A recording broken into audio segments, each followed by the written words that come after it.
বরখলা নিশি কুটুম্বের হানায় অতিষ্ঠ গৃহ মালিকরা, প্রশাসন ও গ্রামরক্ষী বাহিনীর ভূমিকা নিয়ে ক্ষোভ গৃহকর্তার। বরখলা থানাধীন উজাননগরে গত 19 মে গভীর রাতে উজাননগরের বাসিন্দা শরবিন্দু চৌধুরীর নবনির্মিত গৃহ থেকে একটি কাঠের দরজা নিশি কুটুম্বরা নিয়ে যায়।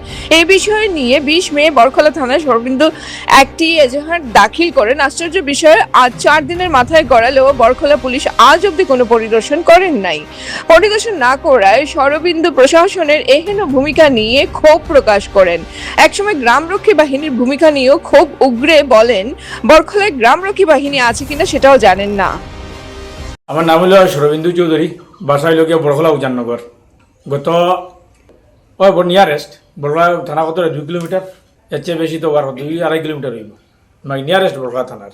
তো গত আপনার মঙ্গলবারে মানে 19 তারিখ রাত্রে, মানে আমার এই যে নবনির্মিত ঘর আপনি দেখরা, এখানে এই জায়গা এইগুলো মানে দরজাগুলো রাখা আছে ঘরের ভিতরে, খাট চলে আর কি বর্তমানে, কারণ 7টা দরজা আছে এখানে, 7টা দরজার কাজ চলে, মানে তারা তো মিস্ত্রিরা কাজ করে, কোনটা একটু বাকি আছে, কোনটা একটু ফিনিশিং করছে, ওই জন্য চলে আর কি। তো বাকি 20 তারিখ 12টার সময় এখানে তারা তো কাজ করে, আমার দরকার লাগছে না, আমি দেখছি 12টা থেকে দরজা তো এখানে একটা নাই।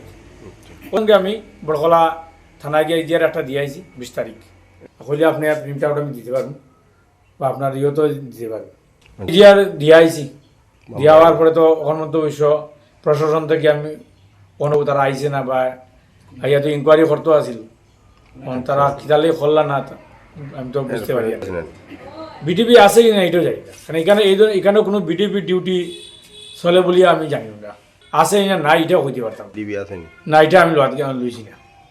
আমি তো থানা দিয়েছি, আমি যে স্যারের কাছে দিয়েছি, তেনে বলছি ফোন নাম্বার দেওয়া যায়, ওসি স্যার এলে ফোন করবো।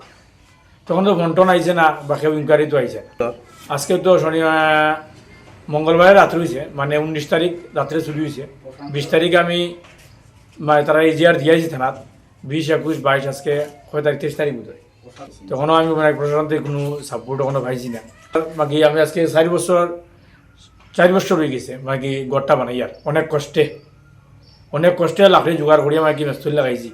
আর এই মানে এই অবস্থায় দরজা মোটামুটি রেডি হয়ে গেছে আর কি। এগুলো আমি যে ডাউট ধরতে পারতাম, তাইলে তো আমি প্রশাসনের দ্বারস্থ হইলাম না, না প্রশাসন ওখানে আইয়া ইনকোয়ারি করা হয়েছে। বাকি তারা কাজও আইছে, তারা তো 10টা 11টা কাজও 20 তারিখ জন কাজও আইছে। আবার পুরো দেখা যায় আমি তো বাকি আমার কাজে আমি বাইরে আসলাম, তখন আবার তারা ফোন করছে, দাদা এখানে দরজা একটা নাই। তারপরে তো আমি খবর লইলাম, দেখি না তো শুরু হয়ে গেছে, দেখা যায় এখানে 7টা দরজা তারা বানিয়ে আছে, দেখা যায় এখানে 6টা আছে, একটা নাই।